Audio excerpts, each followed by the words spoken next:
Ya, Makasih, Pak. terima kasih. Saya rekam ya. Siap, kita akan mulai.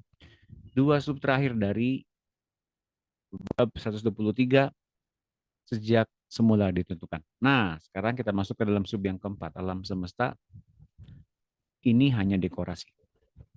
Berkaitan dengan apa yang telah dibahas di sebelumnya, bahwa bahwa kita semua sebetulnya sudah ditentukan sejak semula untuk jadi serupa dengan Kristus. Kalau kita tidak serupa dengan Kristus, maka kita menjadi anak-anak manusia yang meleset dari target.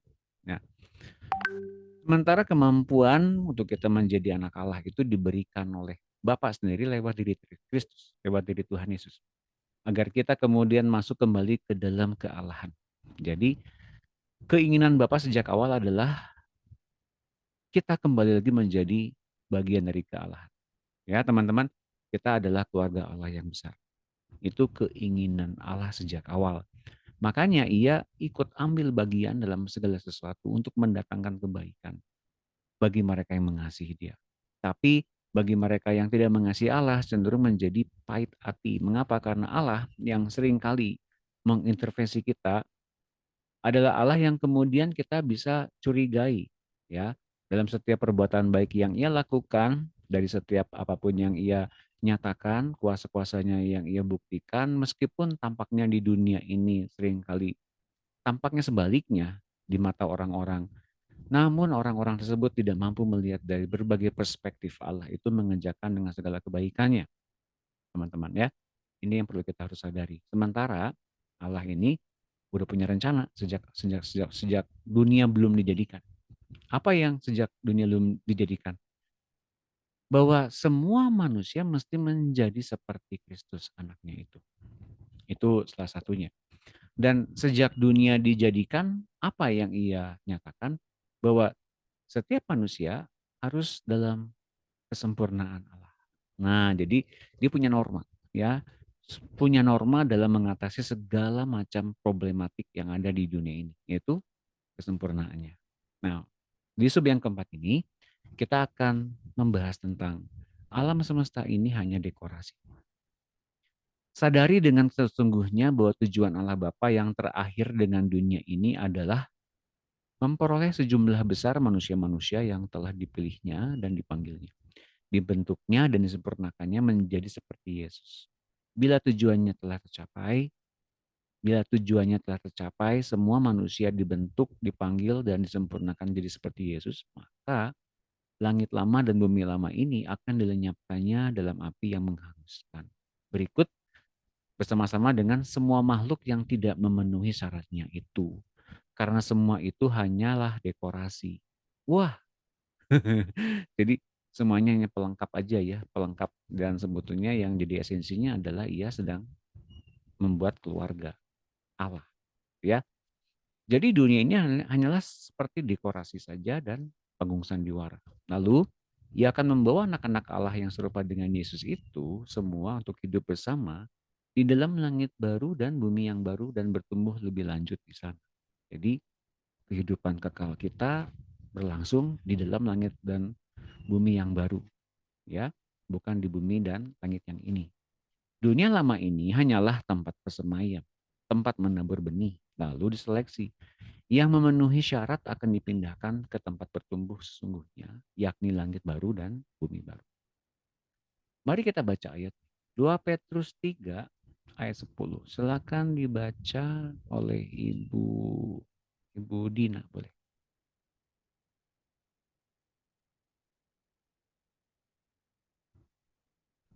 Silakan dibaca. Ya, terima kasih. Petrus 3. 2 Petrus 3 ayat 10.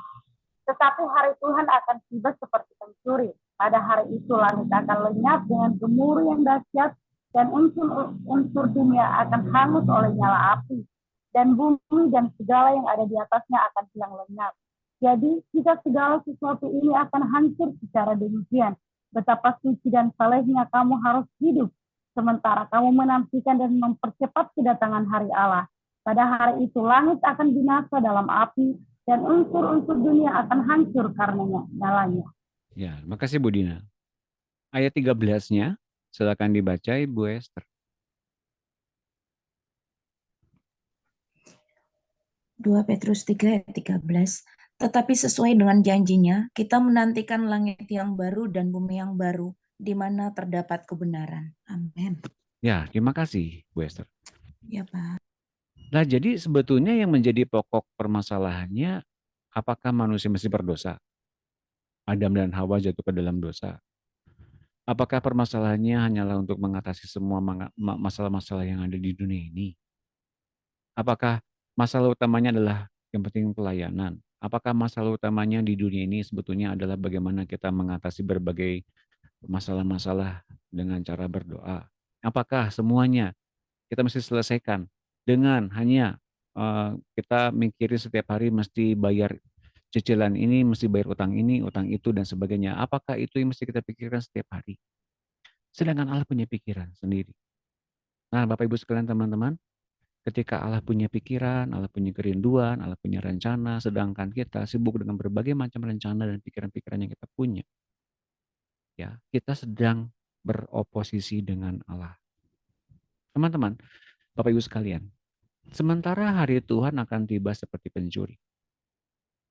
Artinya adalah Tuhan juga akan mengambil setiap anak-anak Allah yang sudah matang di bumi ini, seperti layaknya ia mencuri mereka dari dunia. Jangan lupa teman-teman, mengapa mencuri dari dunia? Bahwa dunia ini mengikat manusia dengan sangat kuat, termasuk dalam segala promosi jabatan, termasuk kehormatan, harta benda, bahkan kebahagiaan. Bahkan anak-anak Allah. Banyak yang kemudian berguguran karena mencari hal-hal yang ada di dunia. Tetapi hari Tuhan akan tiba seperti pencuri. Yes, Yesus akan datang untuk mengambil setiap anak-anak Allah yang matang dalam persemaian itu sendiri. Pada hari itu, langit akan lenyap dengan gemuruh yang dahsyat dan unsur-unsur dunia akan hangus oleh nyala api. Ini berkaitan dengan habisnya masa bumi ini, ya. Dan ketika itu habisnya masa bumi ini, maka bumi ini yang tua ini, yang lama ini akan segera digantikan dengan yang baru yang menjadi tempat bagaimana anak-anak Allah yang telah matang dan telah dicuri oleh Tuhan Yesus itu masuk di dalamnya. Langit bumi yang baru mesti ada, tapi langit bumi yang lama mesti dihanguskan, dibakar, dibinasakan oleh api. Dan bumi dan segala yang ada di atasnya akan hilang lenyap. Nah, teman-teman, ini menjadi satu hal yang harus kita waspadai. Jika segala sesuatu ini akan hancur secara demikian oleh api, ya, betapa suci dan salehnya kamu harus hidup. Dalam pelajaran sebelumnya, Bapak Ibu sekalian, teman-teman, bagaimana kita bisa mengatasi api ini, ya, agar tidak memusnahkan kita. Kuncinya cuma satu, taat sama Tuhan, dilahirkan baru, dibaptis dalam Roh Kudus, kemudian mengalami berbagai macam baptisan hingga akhirnya kita terpisah oleh api kudusnya Tuhan di dunia ini. Jangan lupa baptisan api memisahkan kita, ya, memisahkan kita dari yang jahat, karakter yang jahat, hati yang lama, hidup yang lama, manusia lama, hingga pada akhirnya kita benar-benar terpisah dan secara keseluruhan kita akan mengalami upah dari setiap penyucian api dari apinya Tuhan kelak pada pengadilan hamba-hamba. Teman-teman, ini yang harus kita lakukan, bahwa di hari itu bumi akan dihancurkan oleh api. Tapi karena kita telah menerima baptisan api, kita yang sebelumnya telah menerima baptisan api itu, kita akan diselamatkan di hari Tuhan. Datang di awan-awan. Mengapa? Jadi jika segala sesuatu ini akan hancur secara demikian, betapa suci dan salehnya kamu harus hidup. Bagaimana kita mengalami kesucian dan kesalehan hidup? Tidak ada cara lain dengan caranya Tuhan, dengan standarnya Tuhan, dan dengan baptisan demi baptisan itu. Jangan lupa teman-teman, di bab-bab sebelumnya, di buku-buku sebelumnya, baptisan mengadakan kesadaran tentang siapa kita. Urapan yang kita punya mungkin kita dapatkan dari hamba Tuhan, dari Bapak rohani kita, dari kakak rohani kita, dari doa-doa hamba Tuhan. Itu nanti kalau akan diambil, kita udah belajar itu, dan kita akan mendapatkan dari Tuhan secara individu per individu. Dan inilah yang terjadi baptisan demi baptisan kita dapatkan dari Tuhan secara pribadi agar kita mengalami kesucian dan kesalehan yang berasal dari hidupnya Tuhan. Sementara kamu menantikan dan mempercepat kedatangan hari Allah. Pada hari itu langit akan binasa dan dalam api, dan unsur-unsur dunia akan hancur karena nyalanya. Apakah kemudian bumi ini dan langit semuanya, alam semesta, universe ini? Alam semesta ini artinya apa? Universe artinya beberapa gugusan-gugusan, Milky Way, semua ya alam semesta akan ditenggelamkan dalam lautan api yang menyala-nyala atau dihujani oleh api yang benar. Saya rasa yang paling tepat adalah semua dibinasakan oleh api dengan cara dimasukkan ke dalam lautan api yang menyala-nyala ini. Ini mungkin yang paling tepat, teman-teman. Jadi begitu besarnya neraka itu, ya, karena semua benda-benda yang ada di alam semesta ini akan dihancurkan oleh lautan api yang menyala-nyala itu. Dan ini terjadi dalam 2 Petrus 3:13, tapi sesuai janjinya, kita menantikan langit baru dan bumi yang baru, di mana terdapat kebenaran. Bumi yang lama, langit yang lama, mungkin mempunyai nilai kebenaran duniawi. Tapi kebenaran kerajaan Allah tidak tinggal di situ. Kerajaan Allah sudah ada sejak dunia dijadikan. Nah, untuk apa? Untuk kepentingan manusia di dalamnya. Sementara kerajaan Allah memang sudah ada dari kekekalan. Tapi untuk kemudian manusia mempunyai satu posisi sejak dunia dijadikan telah ada namanya kerajaan Allah. Kita udah bahas itu di minggu yang lampau di hari Rabu. Sorry, bukan di minggu yang lampau, di hari Rabu. Rekamannya ada lengkap ya Bapak Ibu sekalian yang baru berhadir sekarang. Teman-teman yang baru hadir sekarang, terima kasih kehadirannya. Rekamannya lengkap ya di pertemuan sebelumnya di buku 13 bab 1 2 3. Sebelum Sebelum lebih lanjut, rekamannya ada. Ini tentang bab 1 2 3 bagian pertama, judulnya tentang apa namanya? Lupa lagi saya. Ditentukan dari semula ya. Ada rekamannya bagi Bapak Ibu sekalian, teman-teman, silakan kalau ada yang mau rekamannya hubungi saya Japri. Nanti saya akan kirimkan. Selamat datang buat Ibu Erna. Selamat datang juga buat Ibu.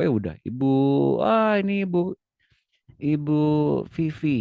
Ini yang ada di Bekasi, Pak. Bekasi ya? Oh, ini terima kasih sudah bergabung Ibu Vivi dan mungkin juga Ibu Vera di sana dan Pak Eki ya. Bergabung kembali juga teman-teman yang ada di Bekasi ini, dan juga terima kasih selamat bergabung buat Ibu Ayu. Terima kasih sudah bergabung Bu. Ibu Yohana, saya juga menyapa Ibu Ari. Nah, Belum paham lah 4. terima kasih sudah Halo bergabung. Mbak Doni. Salam, salam. Ya, ya kita akan kembali lagi ke laptop membahas dari buku 123 bab 123 ya. Kita bahas proyek Allah Bapa. Bila kita berdoa seperti yang diajarkan Tuhan Yesus, doa Bapa kami, ada kalimat yang tidak pernah kita ketahui tapi harus diucapkan juga. Matius 6 ayat 9. Silakan dibaca Ibu Helvi ya. Silakan.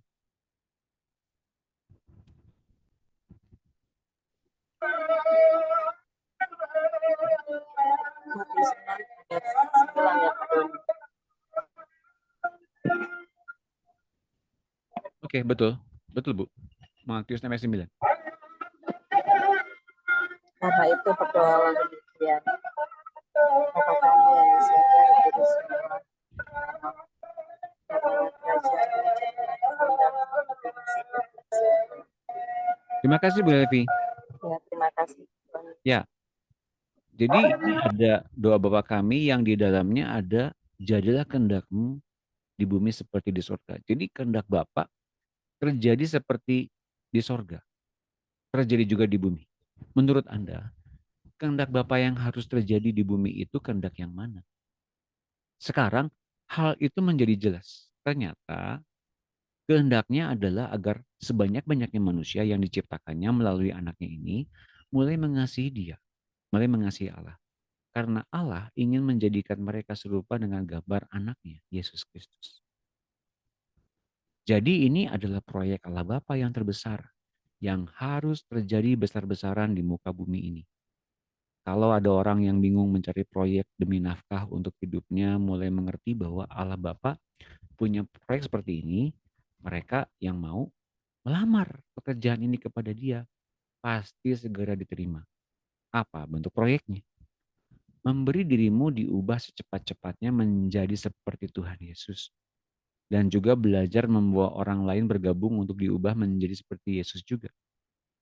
Jangan takut, proyek maha besar ini dibiayai oleh Bapa Sorgawi dengan segala kelimpahannya. Dia sediakan segala dana dan berbagai usahanya yang tak terbatas agar hal ini tercapai. Anda tak perlu keluar modal apa-apa, sebaliknya Anda dijadikannya ahli waris dari seluruh ciptaannya. Jadi proyek Allah Bapa itu apa? Menjadikan semua makhluk, semua manusia menjadi anak Allah seperti Yesus. Dan kemudian setelah kemudian kita mengerti panggilan lebih lanjut lagi, bahwa makin banyak orang yang di luar sana mungkin masih belum mengerti ini, dan kita dijadikannya sebagai juru bicara dia, ya, sebagai representatif dari Bapak sendiri yang punya kehendak dalam diri seseorang, dalam diri kita terutama, untuk kita mau menjangkau jiwa-jiwa yang di luar sana, bukan saja menjadikan mereka menjadi orang-orang yang Kristen, bukan juga menjadi orang-orang yang ikut dalam pemuridan, ikut dalam jam doa, tapi setiap mereka menjadi hidupnya, pikirannya seperti Kristus Yesus. Ya, ini proyek yang dibiayai langsung oleh Bapa Surgawi dengan segala kelimpahannya. Dananya tak terbatas, usahanya pun sebetulnya tak terbatas, ya, agar hal ini tercapai. Kita semua dijadikan sebagai ahli waris dari seluruh ciptaannya. Jadi ia sediakan segala sesuatunya dengan melimpah. Demikian akhir dari bab apa namanya? Lupa lagi judulnya. Apa namanya judulnya ini? Bab 1 2 3. Lupa terus saya judulnya. Ditentukan dari semula. Oke, ini proyeknya Bapak sejak semula sudah ditentukan agar Yesus jadi kakak sulung dari semua anak-anak Allah yang ada. Oke, Bapak Ibu sekalian, selesai di bab 1 2 3. Apakah ada pertanyaan sampai sini? Silakan bertanya. Silakan bertanya. Selamat berjumpa kembali buat Bu Levina, selamat bergabung. Makasih Pak. Terima kasih. Shalom. Shalom, shalom. Saya selalu ya Bu. Apakah ada pertanyaan teman-teman? Silakan kalau ada pertanyaan. Terutama bagi yang baru-baru bergabung. Jangan lupa hari ini tidak ada seminar ya, besok webinarnya ya jam 16 WIB. Datang ya, hari besok jam 16 WIB. Datang dan hadiri webinarnya. Kasih tahu orang-orang, teman-teman, saudara bahwa ada kuasa doa yang bisa mengubah kita dalam berdoa. Wow, datang, pastikan datang. Silakan ada pertanyaan? Kalau tidak, saya akan lanjutkan ke bab berikut. Apakah ada pertanyaan? Tidak ada? Oke, saya lanjutkan ke bab berikutnya ya. Bab berikutnya adalah 124. Oh, ini udah. Hidup di dua dunia atau hidup di dua alam. Betulkah judulnya itu? Mari kita lihat. Jangan lupa bagi teman-teman, ada rekamannya ya, yang dulu-dulu ada di YouTube. Jadi silakan, kalau mau, silakan subscribe Doni Yunus RTM. Doni Yunus RTM di YouTube, nanti silakan video-videonya sudah ada di sana semua. Yuk kita masuk ke dalam bab berikutnya, hidup dalam dua dunia yang akan datang. Kita mempercayai bahwa hidup manusia tidak hanya terbatas di dalam dunia masa ini saja. Tapi ada dunia yang akan datang. Ada kekuasaan yang lebih besar disediakan bagi kita yang percaya dalam masa yang akan datang itu. Bahkan di masa kini kita sudah boleh mencicipi kuasa-kuasa itu untuk dipergunakan di dunia ini. Jadi kuasa-kuasa yang kita pergunakan di dunia ini adalah kuasa-kuasa yang nanti dengan secara massal digunakan di dalam dunia yang akan datang. Kita boleh mencicipi hari ini. Di antaranya apa? Saya kasih tahu ya, nubuatan. Di antaranya itu, di antaranya dari sekian banyak ya. Efesus 1 ayat 18. Silakan dibaca. Ibu Made, silakan. Ya, Pak. Ya, terima kasih. Efesus 1 ayat yang ke-18. Dan supaya ia menjadikan mata hatimu terang, agar kamu mengerti pengharapan apakah yang terkandung dalam panggilannya, betapa kayanya kemuliaan warisannya kepada orang-orang kudus, dan betapa hebat kuasanya bagi kita yang percaya, sesuai dengan kekuatan kuasanya yang besar. Jauh lebih tinggi dari segala pemerintah dan penguasa, dan kekuasaan, dan kerajaan, dan tiap-tiap nama yang dapat disebut, bukan hanya di dunia ini saja, melainkan juga di dunia yang akan datang. Amin. Terima kasih Bu Made. Ya Pak. Ibrani 6 ayat 4. Silakan dibaca Ibu Ayu. Ya Pak, Ya, salam. terima kasih, Salam. Sebab mereka yang pernah diterangi hatinya, yang pernah mengecap karunia surgawi dan pernah mendapat bagian dalam Roh Kudus, dan yang mengecap firman yang baik dari Allah dan kuasa-kuasa dunia yang akan datang. Namun murtad lagi, tidak mungkin dibaharui sekali lagi supaya bertobat, sebab mereka menyalibkan lagi anak Allah bagi diri mereka dan menghinanya di depan umum. Ya, terima kasih Bu Ayu. Jadi dua ayat ini menuliskan tentang ada karunia atau kuasa di dunia yang akan datang. Alias setiap yang dipercayakan oleh Bapa kepada anak-anaknya hari ini itu adalah kuasa yang dipraktekkan di dalam dunia yang akan datang. Oke? Hari ini kita bisa mencicipi sedikit dari semuanya itu. Ya. Ini ayat-ayatnya. Efesus 1:18. Oke, ini ayatnya. Dan supaya menjadikan mata hatimu terang. Jadi ini dibatasi ya. Kalau mata hati kita terang, ya, kalau mata hati kita terang, mata pengertian tepatnya ini ya. Dalam bahasa Inggrisnya mata pengertian. Kalau mata pengertian kita terang, ya, kita bisa mengerti. Agar kamu mengerti pengharapan apakah yang terkandung dalam panggilannya. Jadi apa yang kita bisa mengerti? Panggilan surgawi, panggilan dari Bapa kita. Betapa kayanya kemuliaan warisannya kepada orang-orang kudus. Jadi dia punya warisan nih, dia punya berbagai kekayaan yang luar biasa. Dan ini ia bagikan kepada siapa? Orang-orang kudus. Dan betapa hebat kuasanya bagi kita yang percaya.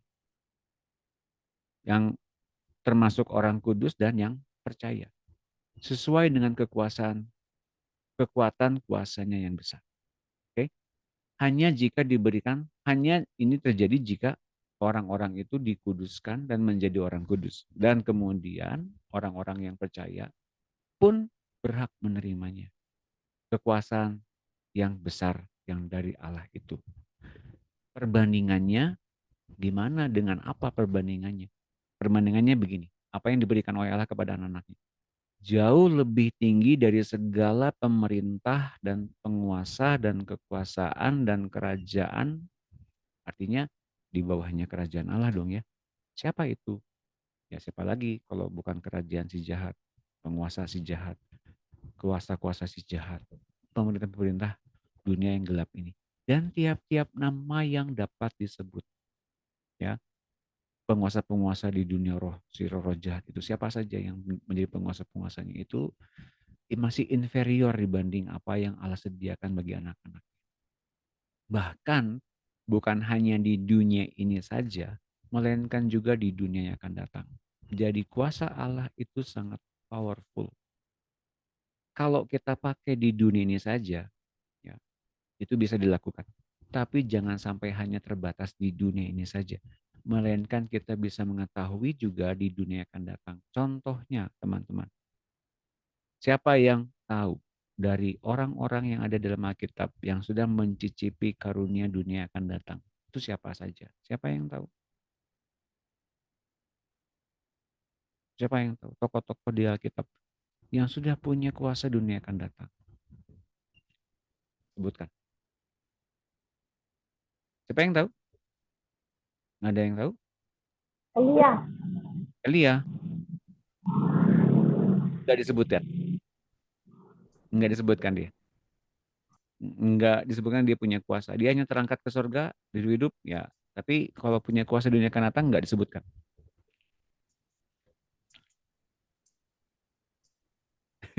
Siapa yang tahu? Yeremia, Yesaya. Ya Yeremia hanya nubuatannya kepada orang-orang Israel, pemulihan Israel. Ya saya bisa dikatakan demikian.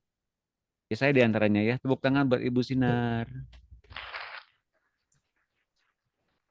Ya saya menubuatkan adanya langit baru dan bumi baru. Ya saya bisa mendapatkannya dari perjumpaan pribadi dengan Tuhan. Dan ketika ya berjumpa pribadi dengan Tuhan, pertama-tama ia merasa apa? Najis bibir. Kemudian malaikat serafim mengurapi dengan bara api, menguduskan dengan bara api mulutnya Yesaya hingga ia bisa bernubuat sampai ke langit baru dan bumi yang baru. Bahkan langit bumi dan baru pun kita belum sampai ke sana, tapi Yesaya pernah mengalaminya dalam dunia roh. Tepuk tangan lagi buat Ibu Sinar. Siapa lagi? Kalau Dan Pak ya, Yohanes, Pak. Ya, Bu Esther? Kalau Yohanes, Pak. Yohanes. Iya. Sedikit, enggak terlalu Sedikit. banyak. Cuman muncul yang bumi yang baru, tapi belum terlalu sebanyak yang lain. Bu Ayu, siapa? Daniel? Dan ya. Daniel pun sedikit, seperti Yohanes, sedikit sekali. Mungkin sampai dengan kerajaan yang kekal oleh yang lanjut usianya akan memerintah selama-lamanya. Cuma segitu aja. Tapi belum sampai sedalam Yesaya. Yang lain? Yang lain? Siapa? Kira-kira?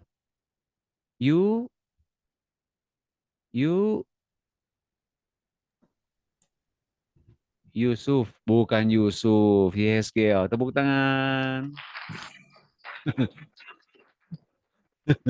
Yeskel pun pernah menubuatkan tentang adanya beberapa fragmen-fragmen di langit bumi yang baru. Nanti lihat lagi di Alkitab. Oke, itu diantaranya teman-teman. Ada lagi yang lain? ada, tapi itu menjadi satu patokan saja, contoh saja. Tapi kemudian yang terjadi adalah anak-anak Allah bisa dapat lebih dari itu. Mengapa? Karena kita mempunyai Roh Kristus dalam diri kita yang bisa lebih banyak memberitahu, lebih banyak, lebih dalam. Ya, Ia yang akan memberikan kepada kita cara untuk melihat itu dan cara mempraktekannya di dunia ini. Untuk kepentingan siapa? Untuk kepentingan kerajaan Allah. Ingat itu baik-baik. Jadi jangan sampai untuk Pak saya ingin dapatkan karunia itu tapi nggak pernah kerja untuk kerajaan Allah. Ya nggak akan dapat. Bagi mereka yang kemudian dipercaya karena mereka ternyata bisa berbuah lebat, bisa melipat gandakan mina dan talenta yang Tuhan berikan. Kemudian diberikan lebih banyak lagi oleh Tuhan. Baru bisa lebih banyak lagi diberikan oleh Tuhan. Tapi kalau nggak berbuah lebat nggak akan bisa diberikan. Justru dibilangnya sebagai hamba Tuhan yang jahat dan malas. Oke. Begitu kira-kira. Kita lanjutkan lagi ya. Itu sebabnya Tuhan Yesus mempersiapkan murid-muridnya untuk mulai mengenal, mengalami, dan mempergunakan kuasa-kuasa dunia akan datang itu dengan mengajarkan kepada mereka hal-hal di dunia supranatural, yakni dunia yang akan kita alami di masa akan datang itu. Di masa datang itu, sejak kita hidup di dunia ini. Nah, itu kemudian diwujudkan lewat pengajaran Tuhan Yesus kepada murid-muridnya. Namun enggak semua murid-muridnya nangkep ini. Nah, baru kita lihat ya. Matius 14 ayat 29. Silahkan Ibu Levina tolong baca. Iya Pak, makasih. Terima kasih. Matius 14 ayat 29. Kata Yesus, Datanglah, maka Petrus turun dari perahu dan berjalan di atas air mendapatkan Yesus. Tapi ketika dirasanya tiupan angin, takutlah ia dan mulai tenggelam lalu berteriak, Tuhan, tolonglah aku. Segera Yesus mengulurkan tangannya, memegang dia dan berkata, Hai orang yang kurang percaya, mengapa engkau bimbang? Ya, Terima kasih, terima Pak. kasih Bu Levina. Nah, teman-teman yang ingin mendengar pengajaran ini ada di dalam rekaman YouTube di channel Donius RTM, itu judulnya Damai Sang Pencipta, ya. Damai Sejahtera Sang Pencipta. Nanti ada di video itu dijelaskan mengapa Yesus mempraktekkan kuasa dunia yang akan datang seperti ini. Ketika Tuhan Yesus mengajar murid-muridnya berjalan di atas air, hanya satu murid yang berani mencobanya, yakni Petrus. Peristiwa berjalan di atas Danau Galilea adalah pelajaran bagi murid-muridnya. Itu bukan sekedar Tuhan mendemonstrasikan kealahannya, seperti yang dikatakan semua orang teologia. Itu pelajaran bagi murid-muridnya. Tak perlu dilihat oleh orang biasa. Karena dilakukan di tengah-tengah danau pukul 3 pagi. Jadi ini pelajaran internal sebetulnya. Kalau latar belakang Danau Galilea itu disingkirkan, pada waktu Tuhan Yesus menarik tangan Petrus yang tenggelam di air itu, sebenarnya tergambar juga bahwa Tuhan sedang menarik Petrus pindah daerah atau pindah alam dari dunia materi ke dalam dunia roh. Teman-teman jangan heran ya kalau kita di RTM sering kali mendengar tentang dunia roh, dunia roh, dunia roh. Saya mau kasih tahu loh, Alkitab kita itu semuanya tentang dunia roh dari Kejadian sampai ke Wahyu. Saya kasih tahu ya, apa contohnya? Kok kita bisa percaya Tuhan Yesus yang nggak pernah kita jumpai secara jasmaninya? Tapi kok kita bisa percaya? Atau secara sejarah, saya mau kasih tahu lagi. Secara sejarah, siapakah siapakah murid Yesus yang asalnya nggak percaya, jadinya percaya sama Tuhan Yesus? Siapa yang tahu? Secara sejarah mencatat. Kalau kita mungkin melihat secara Alkitab, ya wajar dong Petrus kan dia muridnya. Ya wajar dong Yohanes kan dia muridnya. Secara Alkitab, mungkin secara agamawi, ya dia jelas-jelas pengikut Kristus. Mana mungkin berkhianat pada Tuhan Yesus. Oke, itu semua mungkin udah mengerti. Tapi secara sejarah, siapa secara sejarah yang pernah mencatat bahwa ada yang nggak percaya sama Tuhan Yesus sejak awalnya dan kemudian kemudian percaya sama Yesus? Siapa yang tahu?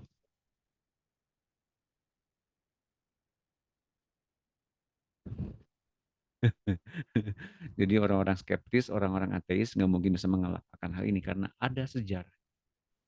Siapa yang tahu? Nikodemus. Nikodemus itu ada dalam Alkitab. Sejarahnya nggak mencatat dengan jelas, sejelas orang ini.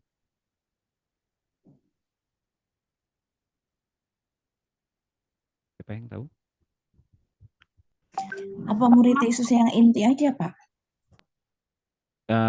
Bisa jadi, tapi siapa? Apa Thomas?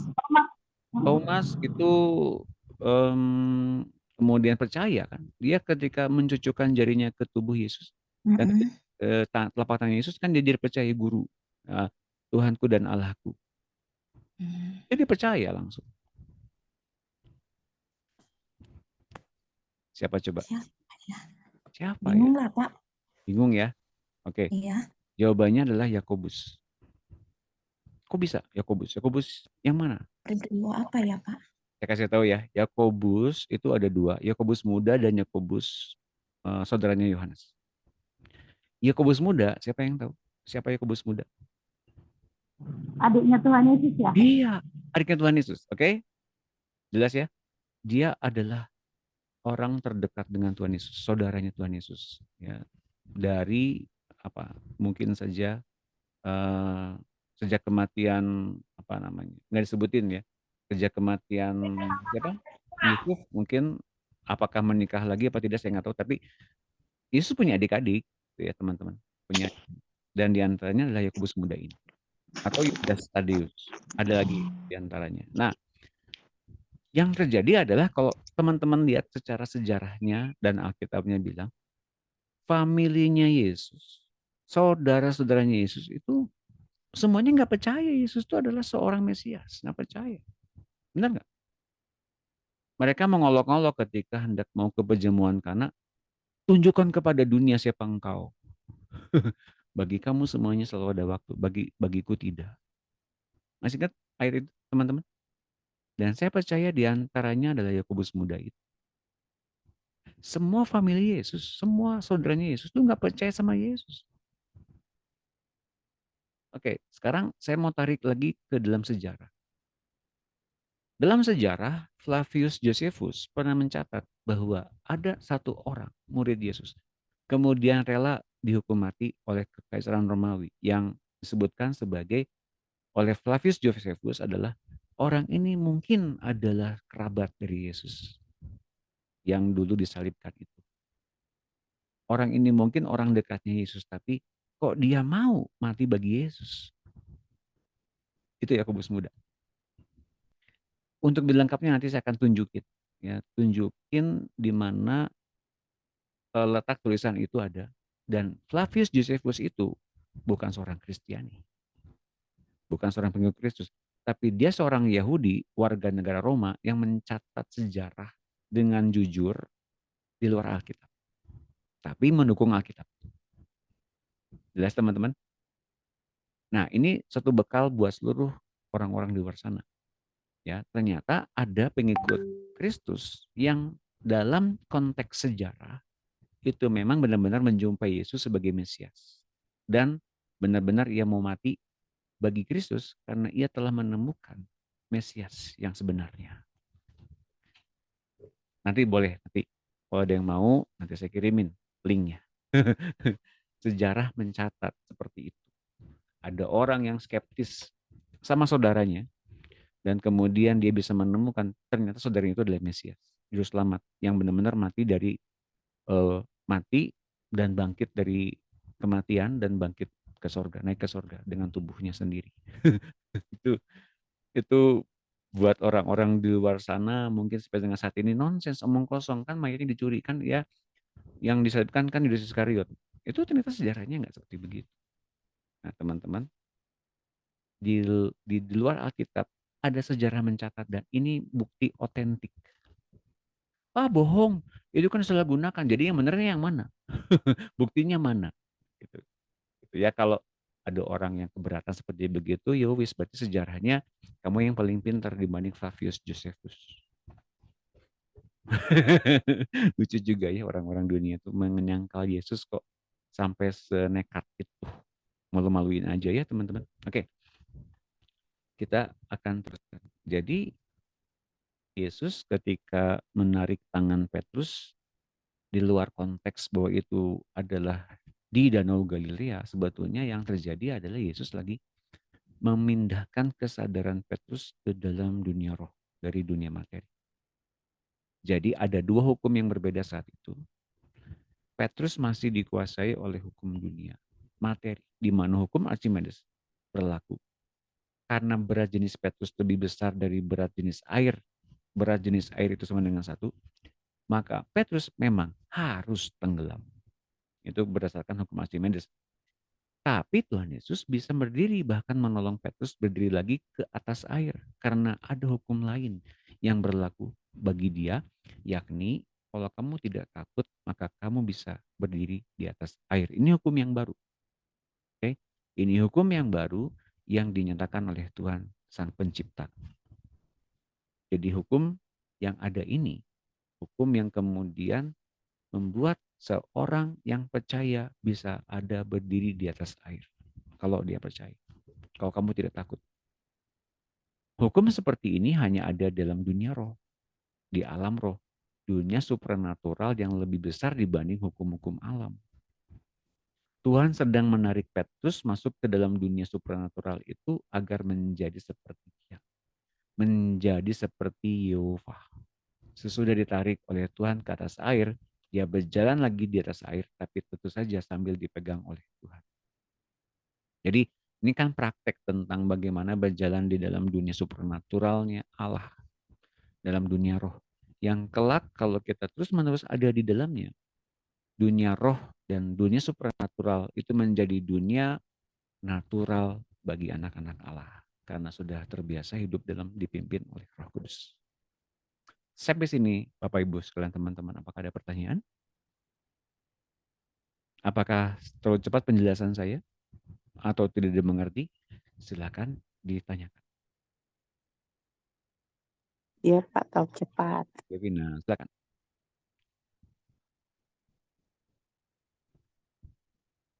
Silakan. Terlalu cepat? Apa gimana? Ada pertanyaan? Iya Pak, terlalu cepat Terlalu yang cepat. dua alam itu. Yang di Jadi mana? dua alam. Apa yang Apakah nggak dimengerti? Silakan. Kalau terlalu apakah cepat, berjalan di apa yang atas air itu supranatural dengan tidak berjalan di atas air itu apakah itu dua alam? dua alam? Dua alam itu ini kan kalau kita lepasin Danau Galileanya dari konteks ceritanya, Yesus tuh lagi memberikan satu materi pelajaran penting tentang dunia natural dan dunia supranatural. Kalau kita lepasin pelajarannya tentang ini di Danau Galilea. Dunia supranaturalnya Tuhan Yesus itu kan ketika dia bilang gini, ketika dia berjalan di atas air, itu dunia supranaturalnya Tuhan Yesus. Sedangkan Petrus dan murid-muridnya itu ada di dunia natural, di dunia materi. Dan ketika Tuhan bilang, ketika Petrus nanya, Guru, engkaukah itu? Iya, ini aku. Lalu kemudian, aku mau dong jalan di atas air. Silakan datang ke sini, kata Tuhan Yesus. Nah, ketika Tuhan bilang, silakan datang ke sini tuh, silakan berjalan di atas air. Sebagaimana dia berjalan di atas air, Petrus menerimanya dan dia menerima hukum yang baru itu. Hukum tentang supranatural. Hukum di dunia roh yang diucapkan Tuhan Yesus Sang Pencipta ketika setiap orang meresponnya. Orang itu kau tanpa khawatir, tanpa cemas, tanpa bimbang, ia bisa melaksanakan dan hidup dalam dunia supranaturalnya Tuhan, alias dalam dunia roh seperti itu. Asal tidak bimbang, tidak khawatir.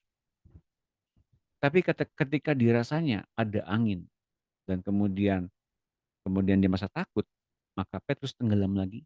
Artinya dia pindah lagi kesadarannya ke dunia material, ke dunia naturalnya dia sebagai manusia.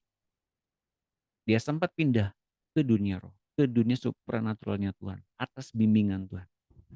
Tapi dia nggak mampu selama tinggal di situ. Gitu boleh, Vina. Dan teman-teman yang lain. Jelas? Iya Pak, berarti itu dia mengikuti cara berpikirnya Tuhan, dia masuk dalam alam rohnya Tuhan, jadi dia bisa jalan. Ya. Artinya di atas air. Ya. Artinya dia nggak memikirkan dirinya, dia yang mikir Tuhan gitu. Ya. Jadi dia bisa mengikuti alurnya Tuhan punya cara begitu. Artinya dia tidak merasa bahwa dia itu ada di dunia materi, dia mengikut Tuhan. Tapi setelah dia sadar bahwa dia ada di atas lebih jauh. Itu kejauhan. Iya, Petrus tidak mengerti tentang alur saat itu. Ya pokoknya fokus ke Tuhan. Jalan aja, nggak alur-aluran nggak. ikut aja gitu Pak. Iya. Taat aja gitu, datang aja gitu. Ah. Iya betul. Tidak bimbang ya Pak. Ya, sesimpel itu. Jadi nggak usah alurnya Tuhan gimana, enggak. Ikut aja. Gitu. Iya. Oke, tapi jangan pakai perasaan kita. Kalau pakai perasaan kita pasti jatuh lagi. Terus kalau misalnya diaplikasikan dalam kehidupan sehari-hari itu seperti apa Pak? Aplikasinya banyak. Contohnya aplikasinya dalam soal apa? Kita hidup, misalnya gini, kita bangun tidur, apa yang kita pikirkan?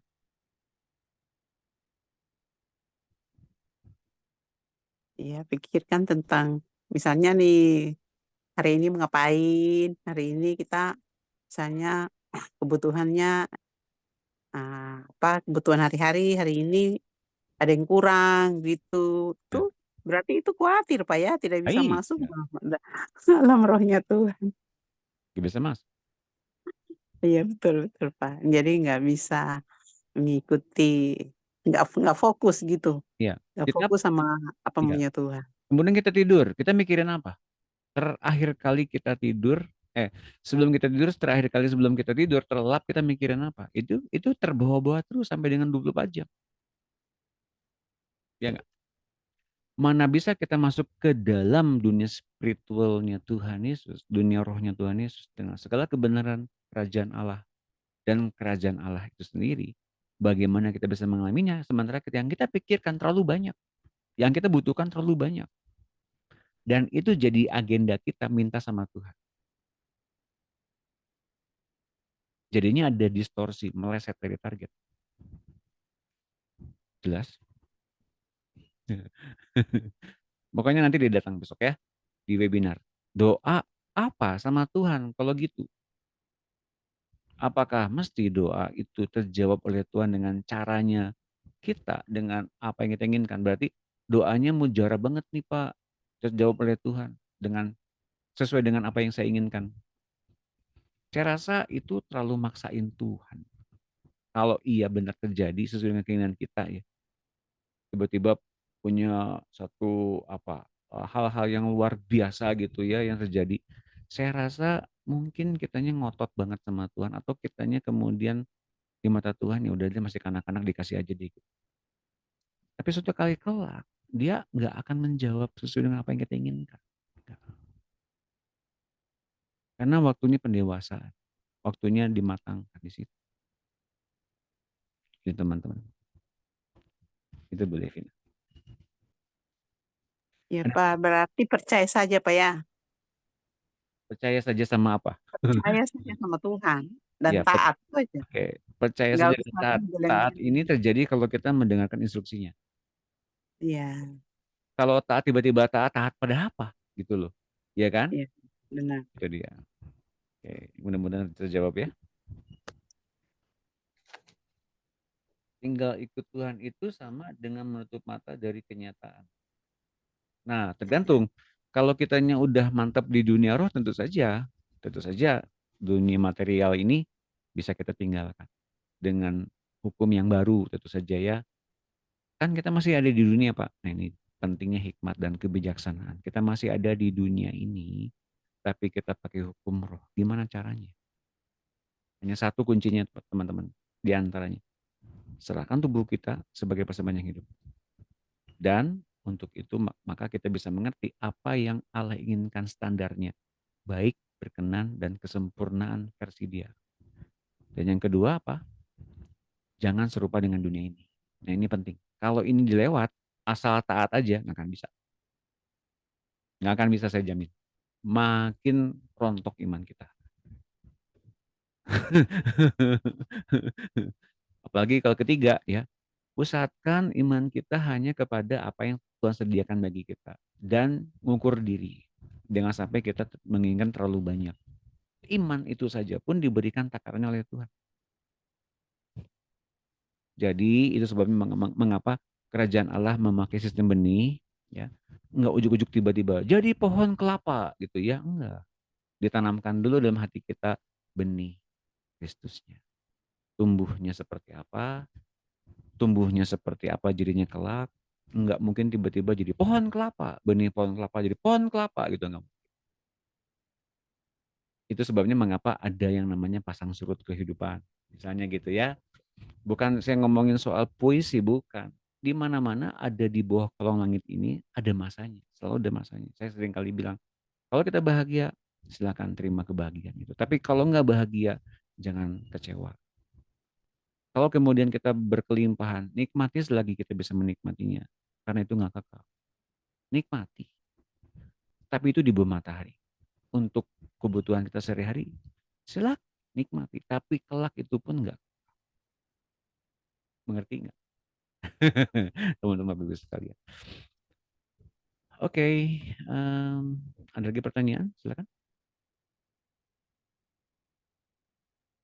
Tidak ada. Pak, berarti itu berproses Pak ya? Apanya berproses? Berproses seperti Bapak bilang biasa kan yang dipakai itu benih. Benih itu kan berproses baru bertumbuh.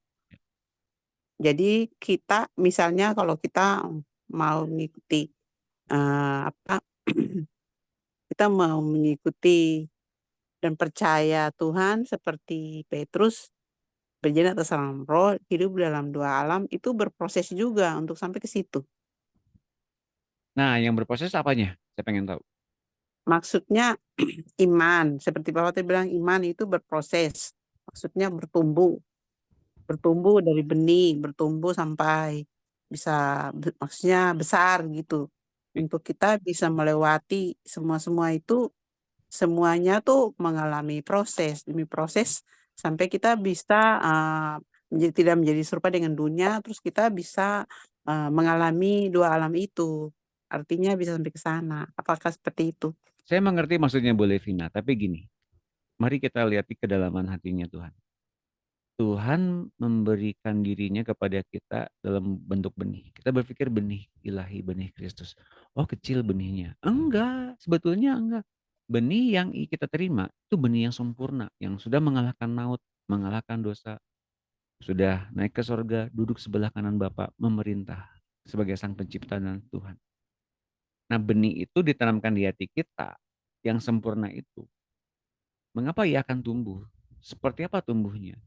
Yang ia bawa itu adalah kita yang tumbuh seperti dia. Jadi berprosesnya itu apa? Jiwa kitanya, kesadaran kitanya mungkin berproses. Ya. Tapi kalau lama prosesnya berarti kita mempunyai kedegilan tertentu. Nah, ini yang bahaya. Mengerti nggak Bapak Ibu sekalian teman-teman? Punya apa, Pak? Kedegilan tertentu. Keras kepala, bandel, nggak ngerti-ngerti. Kan itu proses, Pak. Iya, tapi prosesnya ya jangan terlalu lama dong. Cepat nurut lah gitu. Tapi nggak bisa Pak. Ya udah, wis. Tuhan bilang ya udah gitu ya. Kalau kamu masih belum belum menerima ini yang dari Tuhan, kata Tuhan Yesus misalnya kalau di hati kita mesti ngalamin perubahan-perubahan. Tapi kan Tuhan ya udah, Tuhan juga diem. Kalau kitanya ngotot gitu. Artinya dia kerjanya terbatas. Mana mungkin bisa tumbuh sesuai dengan apa yang diinginkan kalau kitanya bandel. Ya enggak. Jadi kalau kita jadi orang Kristen 20 tahun lalu kita lahir baru, 10 tahun yang lalu kita masih seperti 20 tahun yang lalu, 5 tahun yang lalu kita masih seperti 20 tahun yang lalu, berarti kita masih bantet. Pengertian kita mungkin bertambah, pengetahuan kita mungkin nambah ayat, tapi kerohanian kita bantet. Nah, ini yang kemudian berprosesnya gimana ini? Mengerti nggak maksud saya? Berproses itu seperti apa? Ya hati-hati juga berprosesnya. Jangan sampai kemudian kitanya masih degil, masih bandel, nakal, masih gitu-gitu aja, dagingnya tebel. Itu mah belum berproses satu. Itu masih masih ya di bawah standar sebetulnya. Masih meleset dari target. Mengerti maksud saya tentang proses ini? Berarti berproses itu tergantung kita juga. Kita mau iya terus dengan Tuhan atau kok yang tadi Bapak bilang kita bandel atau kita juga mau punya pilihan. Begitu Pak ya? Dalam Apa? kaitannya soal iman ya. Dalam Iya, soal soal iman, iman dalam hal apa? Dalam hal itu. penyakit, iman dalam hal rumah tangga, iman dalam hal keuangan. Itu kan dilatih dari hal-hal kecil. Iya. Nah, dari proses pertumbuhan itu sebetulnya gini yang ia inginkan adalah mungkin kita masih mempunyai banyak celah, cacat celah, enggak ketidakkudusan. Udah tahu itu dosa, tapi kok dilakuin? Ini bukan proses namanya. Itu kejatuhan demi kejatuhan. Jelas ya, maksudnya proses itu artinya kan saya masih lemah dalam dosa. Itu bukan proses, itu masih kita bandel. Proses itu kalau kita udah SD, SMP, SMA tanpa kita turun kelas. Naik satu, naik tingkat 2, tingkat 3 lulus. Nah, itu proses, betul.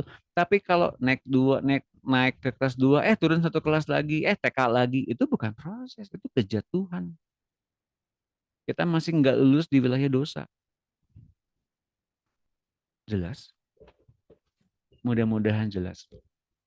Kalau saya bilang gini, jadi sekarang terbuka ya. Oh, prosesnya seperti itu ya, bukan proses jatuh bangun dalam dosa, enggak seperti itu.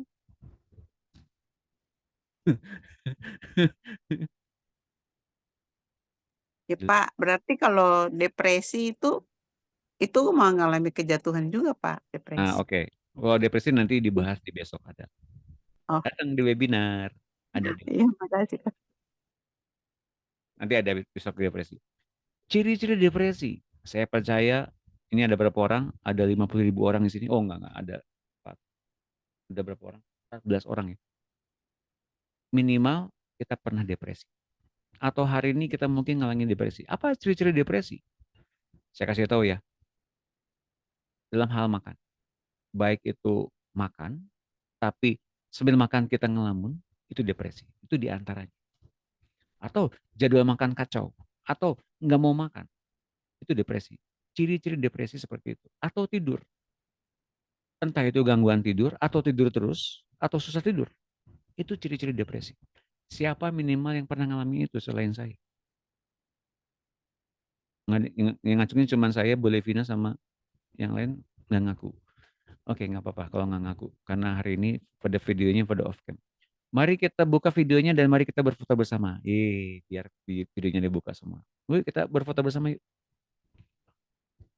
Besok akan dibagikan mengapa kita mengalami depresi. Nanti kita akan tahu apa ciri-ciri depresi. Ini dia. Halo Icem. Ini Icem, kenalin. Udah gede nih Icem. Anaknya Bu Vivi dan Pak Samuel. Pak Samuel. Pak Eki. Sorry. Ini dia dedenya Icem. Halo. Ini teman-teman saya di Bekasi nih. Yuk kita berfoto bersama dulu. Silakan dibuka videonya Bu Made, Bu Leni, Bu Erna, Bu Esther. 1, 2, 3. Yes. Lagi ya. 1, 2, 3. Oke, terima kasih teman-teman. Tepuk tangan semuanya. Ya. Nah, salam buat papa ya. Papanya mana? Papa mamanya mana? Ada. Nggak kedengeran. Salam ya buat papa mamanya ya. Oke. Oke, kita teruskan. Apakah ada pertanyaan lagi? Silakan. Ya, saya percaya mungkin kita banyak pertanyaan. Hanya Bu Levina yang bertanya, mewakili semuanya teman-teman di sini. Tapi pertanyaan Bu Levina, jujur, ya banyak orang Kristen pun nggak tahu seperti itu. Mereka pikir berproses itu jatuh bangun dalam dosa. Itu bukan berproses. Itu ikatan yang membuat mereka tetap ada dalam dosa. Bukan berproses. Oke, jelas ya? Makasih Bu Levina sudah bertanya mewakili kita semua. Karena ini sebetulnya perlu diketahui oleh seluruh orang Kristen. Bisa jadi kita masih berproses, tapi arahnya ke kebinasaan. Nah ini yang nggak boleh terjadi. Teman-teman ya. Pikiran dan pikiran roh versus pikiran roh. Di kalangan ilmu pengetahuan terdapat perkataan seperti ini. Manusia selama hidupnya di bumi ini hanya memakai 10% atau kurang kapasitas dari otak mereka. Oke, jadi manusia paling pintar Einstein pun ya mungkin nggak pakai di atas 10%. Ya otak mereka 10%, 90%-nya kemana? Nggak dipakai. Itu sebabnya mengapa kita pakai HP. Siapa yang zaman-zamannya mudanya dulu masih ingat nomor telepon rumah teman-temannya? Saya dulu masih ingat.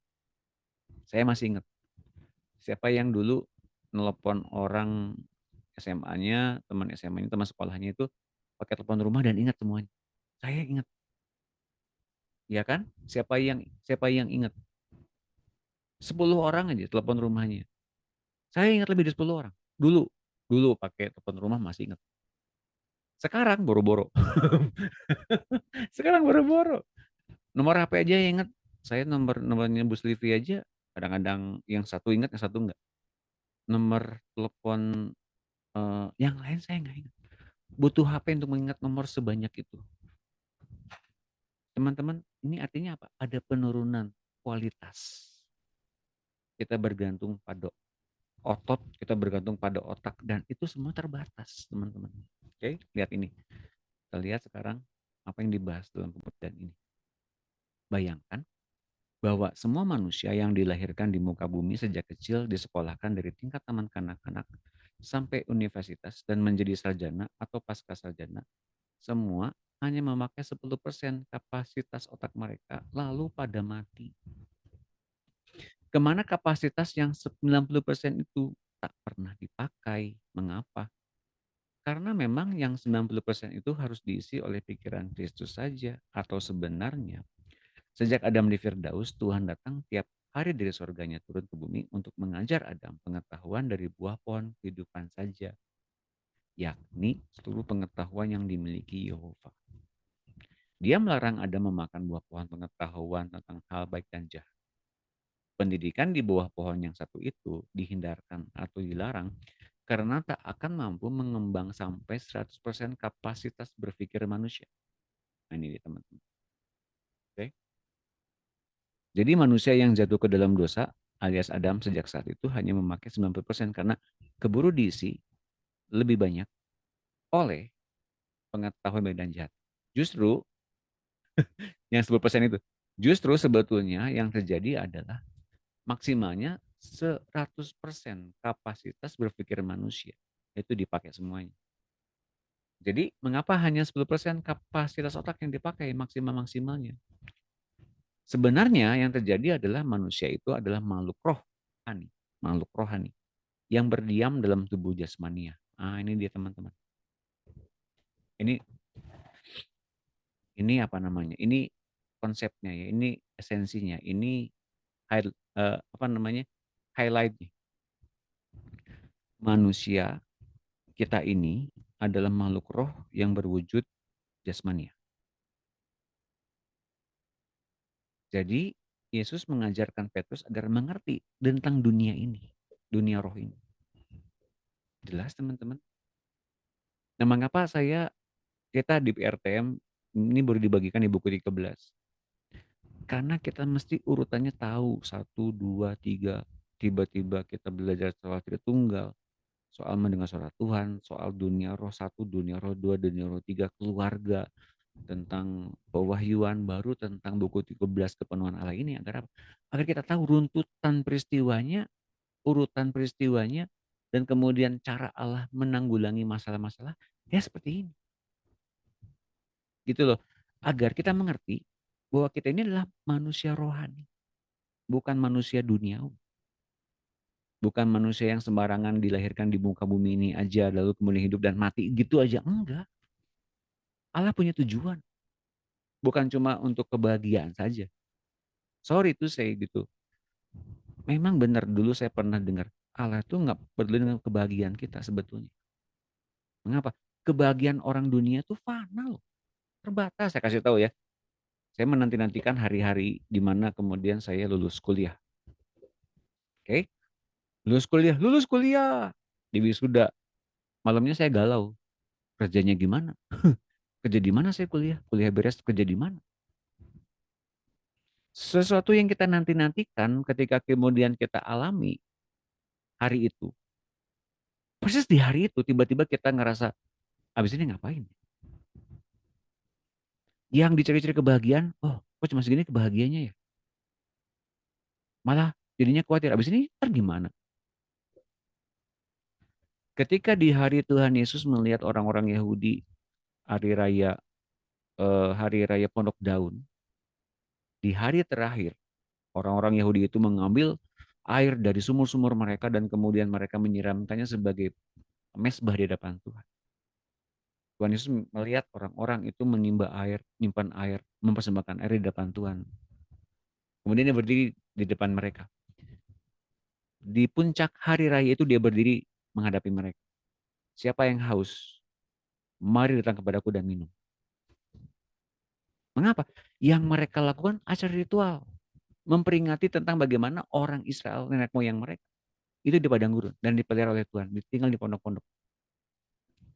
Tapi hakikatnya apa sebetulnya? Bahwa mereka pendatang dan perantau di muka bumi ini. Dan mereka mesti mendapatkan air hidup yang dari Tuhan. Itu hakikatnya.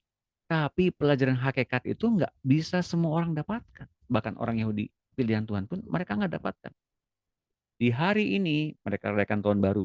Wah, orang-orang Indonesia yang ada di Indonesia ini, orang Indonesia yang ada di gereja-gereja, merayakan tahun baru Israel. So what? Kita tuh bukan orang Israel. Bukan. Kita bukan orang Ibrani, bukan. Kita orang Indonesia. Kita nggak ngerayain orang Yahudi. Orang Yahudi, enggak. Teman-teman, memang ada maknanya. Seperti itu. Tapi Yesus sendiri berdiri di depan mereka, di tempat yang tinggi. Barang siapa haus, mari datang kepadaku dan minum. Artinya apa? Itu upacara ritual memang ada fungsinya untuk apa? Mengingatkan apa? Akan apa? Tapi sebetulnya yang harus dimiliki adalah siapa? Air hidup yang ditawarkan Tuhan Yesus. Jadi kalau kita merasa tawar dari kehidupan kita hari-hari ini, merasa kemudian kita pahit dalam setiap pengalaman yang kita nikmati hari-hari ini, mana Tuhan? Kok Tuhan ngejawab doa saya? Kita belum datang kepada Tuhan dan menerima air yang hidup itu. Maka bertobatlah dan terimalah air hidup yang ditawarkan oleh Tuhan itu. Agar itu memancar sampai hidup yang kekal. Tepuk tangan semuanya. Jelas ya teman-teman, jadi jangan sampai larut dalam hal-hal yang lahiriah, rutinitas, tapi nggak pernah ngalamin yang namanya air yang hidup. Nah, manusia adalah makhluk roh yang berdiam dalam tubuh jasmani. Makhluk roh itu memiliki tubuh roh, ya. Manusia adalah makhluk roh yang berdiam secara jasmaniah dalam tubuh jasmani yang kelihatan diraba dan butuh makan. Tapi sebetulnya secara rohani nggak seperti itu. Makhluk roh itu memiliki tubuh roh dengan 5 indera roh. Penglihatan, pendengaran, penciuman, pengecap, dan peraba. Juga dia memiliki tubuh jasmani dengan 5 indera jasmani yang serupa. Ada penglihatan, ada pendengaran, ada penciuman, ada pengecap, dan peraba. Ketika manusia berubah menjadi manusia daging, hanya 5 indera dagingnya saja yang berkembang. Jadi 5 indera jasmaninya berkembang. Karena buah pohon pengetahuan tentang hal yang baik dan jahat, hanya mengembang berdasar logika material saja. Tak mampu mengenal alam roh. Maka kelima indera rohnya menjadi tidak dilatih sama sekali. Indera rohnya, panca indera rohnya, manusia rohnya, nggak pernah dilatih. Maka setiap manusia yang demikian, itu menjadi manusia yang logik, material, dan butuh serba kepastiannya gimana gitu ya, logikanya di mana buktinya. Nah, orang-orang yang begini ingin bukti di daerah itu terus menerus, diantaranya soal duit. Nah, Bapak Ibu sekalian, ini yang menjawab langsung masalah kita. Dunia yang sesungguhnya ini sebetulnya yang sedang akan menuju kebinasaan. Jadi kalau kita melulu mikirin soal materi saja, hal-hal yang lahiriah saja, kita akan larut bersama-sama dengan dunia ini, teman-teman. Oke, jelas ya? Hati-hati. Larut dengan dunia ini itu sama dengan kita mematikan atau tidak beraktifnya 5 panca indera rohani. Nah, Roma 8 ayat 7. Silakan dibaca Ibu Yohana. Baik, Pak. Terima kasih. Roma 8 ayat 7. Sebab keinginan daging, carnal mind, adalah perseteruan terhadap Allah, karena keinginan carnal mind itu tidak takluk kepada hukum Allah. Hal ini memang tidak mungkin baginya. Mereka yang hidup dalam daging tidak mungkin berkenan kepada Allah. Tetapi kamu tidak hidup dalam daging, melainkan dalam roh. Jika memang roh Allah tinggal di dalam kamu, tetapi jika orang tidak memiliki roh Kristus, ia bukan milik Kristus. Ya. Because the carnal mind, sebab keinginan daging, carnal mind, ini bahasa Inggrisnya ya, is enmity against God. Setiap keinginan daging itu perseteruan terhadap Allah, melawan Allah, beroposisi dengan Allah. Karena keinginan atau carnal mind, keinginan manusia atau keinginan daging, itu tidak takluk kepada hukum Allah. Hal ini memang tidak mungkin baginya. Oke? Jadi manusia yang belum terlahir baru, manusia dengan keinginan daging, ataupun manusia yang udah lahir baru tapi masih dagingnya aktif, itu tidak akan takluk kepada Allah. Tidak akan takluk kepada hukum Allah. Mereka yang hidup dalam daging, dengan setiap hawa nafsunya, pikiran-pikiran yang hidup di dalamnya, beroperasi di dalamnya, pikiran-pikiran yang tadi menjelang tidur, pikiran-pikiran yang bangun tidur seperti itu, tidak mungkin berkenan kepada Allah. Tuh perhatikan baik-baik teman-teman. Ini juga peringatan buat saya juga ya. Tetapi kamu tidak hidup dalam daging, itu, melainkan dalam roh. Nih, jadi ada dua dunia di sini. Hidup dalam daging, setiap racun dari buah pohon pengetahuan baik dan jahat, juga kemudian ada dunia roh. Tapi manusia rohnya gimana? Tuh ya, melainkan dalam roh. Jika memang roh Allah tinggal dalam kamu. Orang yang mempunyai kapasitas manusia rohani adalah mereka yang memiliki roh Allah tinggal dalam diri mereka. Pertanyaan saya, apakah manusia yang lain di luar Kristus itu memiliki manusia rohani? Tentu saja tidak. Tapi jika orang tidak memiliki roh Kristus, ia bukan milik Kristus. Jadi manusia rohani itu adalah lebih dari orang beriman. Kalau mereka di luar sana mengakuinya beriman, beriman pada siapa? Ya beriman pada Tuhan mereka, Allah mereka. Tapi apakah iman itu sebetulnya? Ya, iman itu ada di dalam, selain di dalam roh, juga ada dalam nyawa. Nyawa itu mesti berganti terus-menerus. Nah, tadi yang berproses itu sebetulnya pergantian nyawa demi nyawa. Kalau nyawanya tetap gimana Pak? Nggak mungkin hidup selama-lamanya. Terbatas. Manusia itu daging maka dibatasi sampai 120 tahun saja untuk mencapai Tuhan. Caranya gimana? Nah, pakai manusia rohaninya. Caranya gimana? Ada manusia daging yang sampai dengan ke situ, nyampe di hatinya Tuhan. Siapa? Contohnya Elia, contohnya Musa, contohnya Daud. Tapi itu mereka mati ya? Mati, tapi manusia rohnya tetap hidup bersama-sama dengan Tuhan. Nah, ini bedanya. Jelas teman-teman? Ini bedanya gitu ya. 1 Korintus 1:18. Silakan dibaca. Oleh Ibu Sinar. Nah, Ibu Sinar belum baca. Tolong Ibu Sinar tolong baca. Ya Pak, Iya. 1 Korintus 1 ayat 18 ya Pak. Betul, Bu. Kecil sekali. Digedein, Bu. Oleh dua tangan, dua jari Ibu di HP-nya. Ya. Sebab pemberian tentang salib memang adalah kebodohan bagi mereka yang akan binasa. Tetapi bagi kita yang diselamatkan, pemberitaan itu adalah kekuatan Allah. Amin. Terima kasih Bu Sinar. Saya selalu ya. Amin. Sebab pemberitaan tentang salib, artinya salib itu apa? Mesti diberitakan. Salib itu tentang mematikan tubuh jasmania yang bersifat daging. Tapi kan Pak, masa kita mesti dimatikan? Iya, salib itu memang mematikan daging. Salib yang pertama memang mematikan Kristus, tapi kematian Kristus di kayu salib membawa serta dosa dan maut dalam tubuh manusia. Agar kita nggak usah ngalamin dosa dan maut, kita mesti menyatu dengan Kristus dan dengan kematiannya. Dan kita akan juga menyatu dalam kehidupannya. Itu tentang salib. Salib yang kemudian kita pikul adalah salib yang diberikan Tuhan kepada kita masing-masing untuk kita pikul salib, ikut Tuhan dan sangkal diri.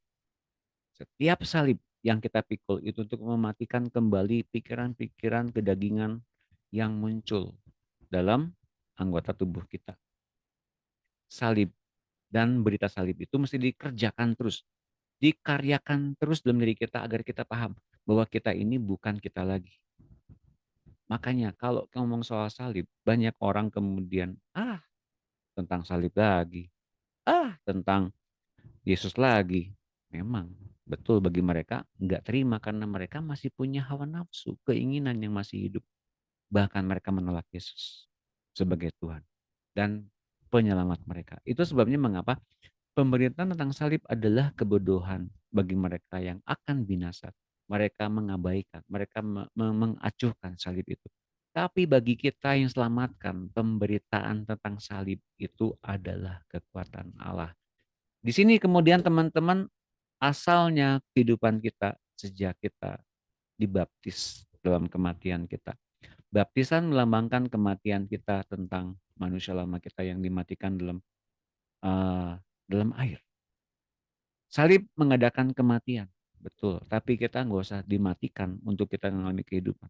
Tapi dengan kita mengalami baptisan, kita mematikan manusia lama kita, terendam di bawah baptisan. Kemudian kita bangkit berdasarkan hidup yang baru. Nah, hidup yang baru ini yang kemudian dinyatakan lewat salib. Salib yang kita pikul adalah kehidupan kita. Sekaligus matinya manusia lama kita.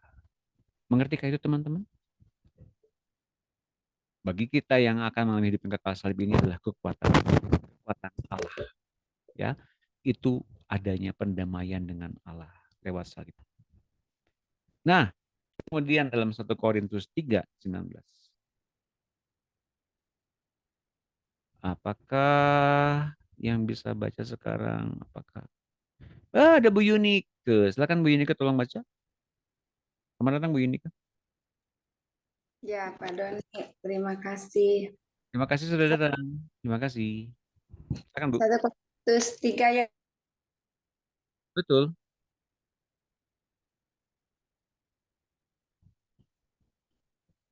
Tuhan bagi Allah. Sebab ada tertulis, Ia yang menangkap orang berhikmat dalam kecerdikannya. Terima kasih Bu Yunike. Ya, sama-sama Pak Doni. Ya, hikmat dunia ini adalah berasal dari orang-orang dunia dengan segala pemikirannya yang luar biasa. Mereka mencetuskan ide, gagasan, doktrin, diantaranya tentang ketuhanan, tentang kealahan. Ya. Tapi yang namanya hikmat dunia tetap aja kebodohan bagi Allah, karena hikmat dunia ini berlawanan dengan hikmatnya Tuhan. Ini adalah ucapan John Graham Lake. Ini misionaris Afrika di masa itu. Dalam bukunya The Power of the Name, pada awalnya, roh manusia adalah kekuatan yang dominan di muka bumi. Ketika Adam berdosa, pikiranlah yang menjadi dominan. Dosa menurunkan roh dari kekuasaannya dan menobatkan pikiran manusia menjadi penguasa. Pikiran manusia yang kemudian muncul sebagai hikmat dunia ya.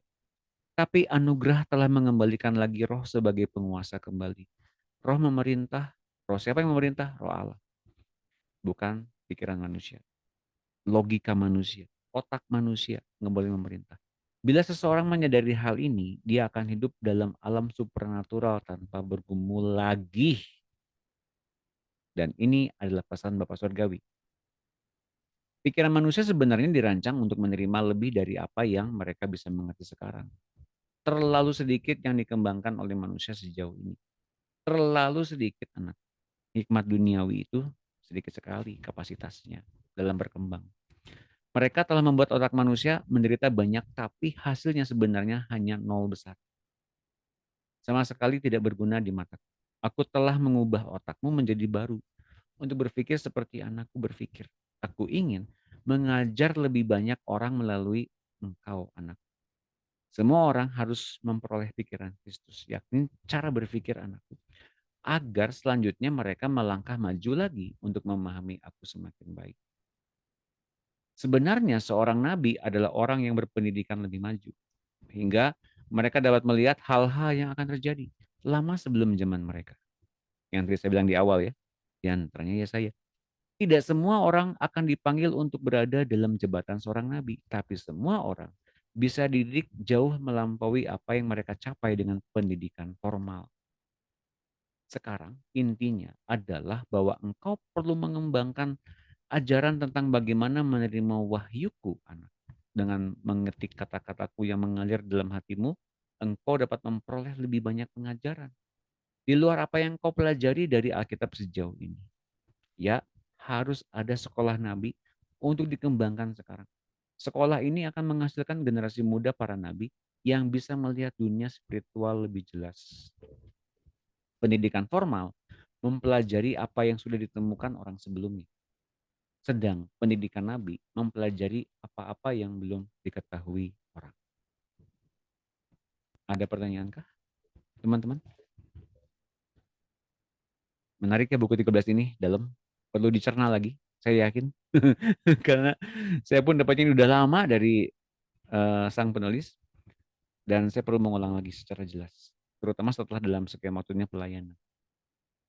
Oke, teman-teman, makanya sampai dengan saat ini saya pun sering mencatat mimpi.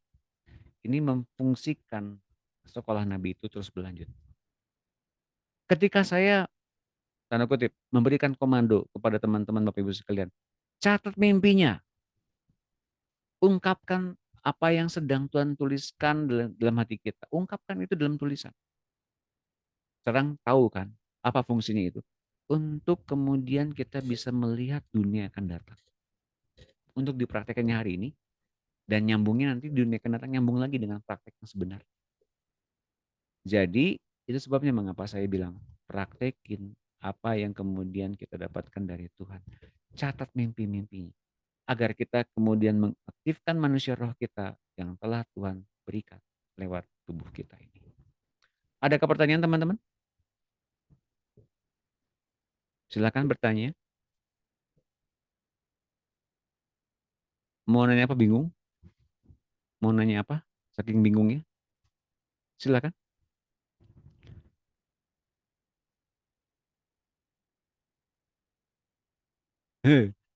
Bingung nggak? Atau ngerti banget?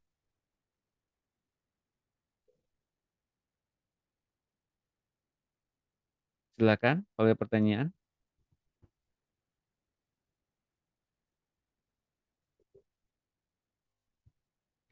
Kalau mimpinya random, aneh tapi catat aja ya Pak. Iya catat. Kalau random berarti pikiran kita lagi benang kusut.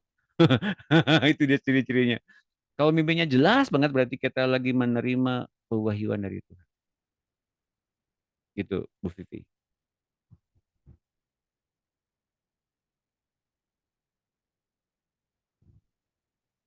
Mudah-mudahan masih mencatat ya. Pak, Ya, saya mau bertanya.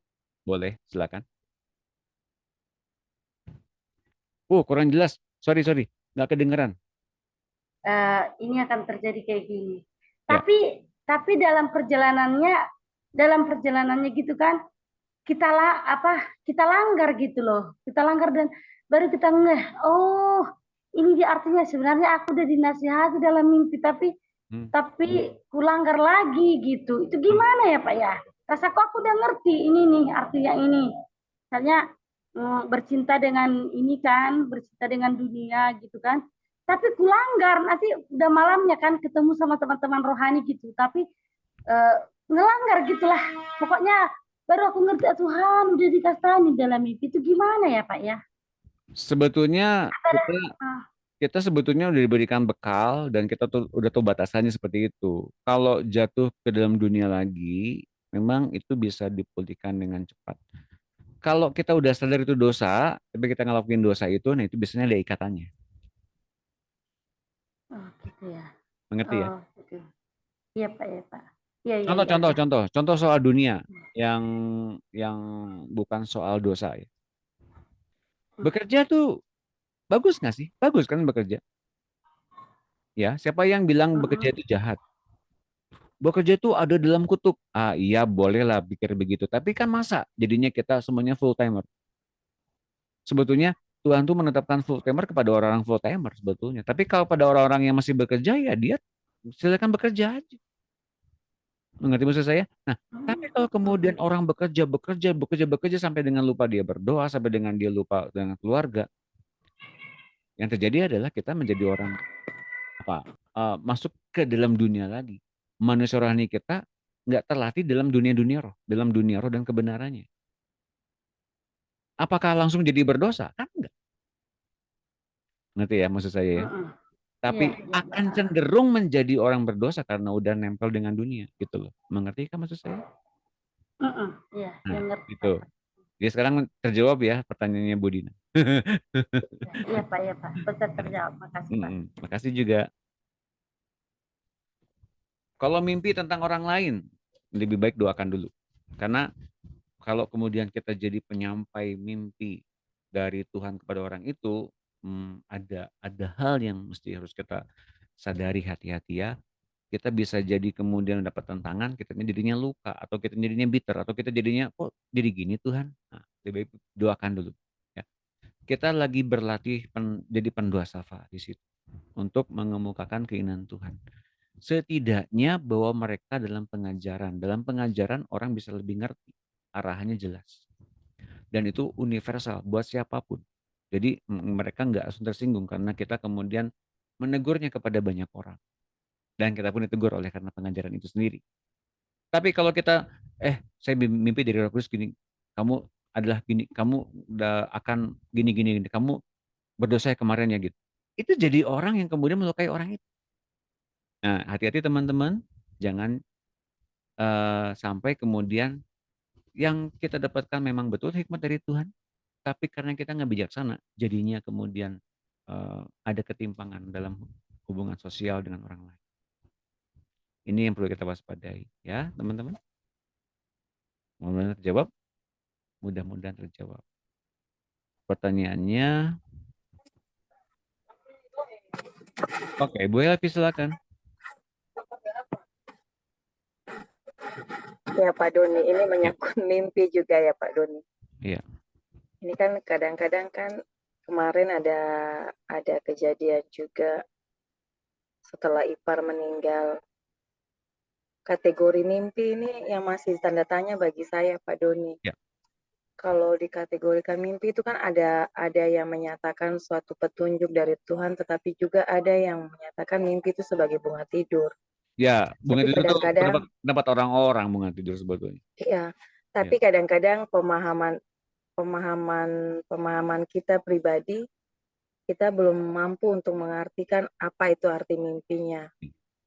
Jadi kemarin kejadian, kalau kita flashback secara kekeluargaan dari kita ya Pak Doni, ini mungkin yang pernah saya WA pribadi sama Pak Doni ingin sharing masalah. Mungkin dengan adanya kejadian kemarin kakak ipar meninggal, kita flashback kejadian-kejadian sebelum dari orang tua kita yang pernah mereka mungkin pernah kesalahan-kesalahan yang pernah dilakukan oleh orang tua kita kan karena kita anak-anak generasi nggak pernah tahu ya Pak Doni. Yeah. Jadi yang ingin saya tanyakan begini, jadi beban dalam kehidupan keluarga kita kemarin gini Pak Doni. Mungkin doa pemutusan itu belum pernah dilakukan oleh orang tua kita. Jadi kita juga nggak tahu kesalahan-kesalahan apa yang sudah pernah dibuat oleh orang tua kita sebelumnya, mengakibatkan kalau kita flashback, kematian dari saudara-saudara suami saya itu kebanyakan semuanya itu meninggalnya pada usia yang muda Pak Doni. Memang kita juga sebagai manusia nggak pernah mau mendogma Tuhan ya, memang mungkin ajalnya sudah sampai ke situ. Tapi kalau kita flashback kejadian-kejadian dari almarhum suami, almarhum keluarganya suami ya Pak Doni, dari papanya punya orang tua itu semuanya meninggalnya pada umumnya meninggal muda semua. Terus sampai generasi suami juga meninggalnya pada usia muda semua. Dan kebanyakan yang meninggal itu pada usia-usia muda itu kategorikan semuanya laki-laki.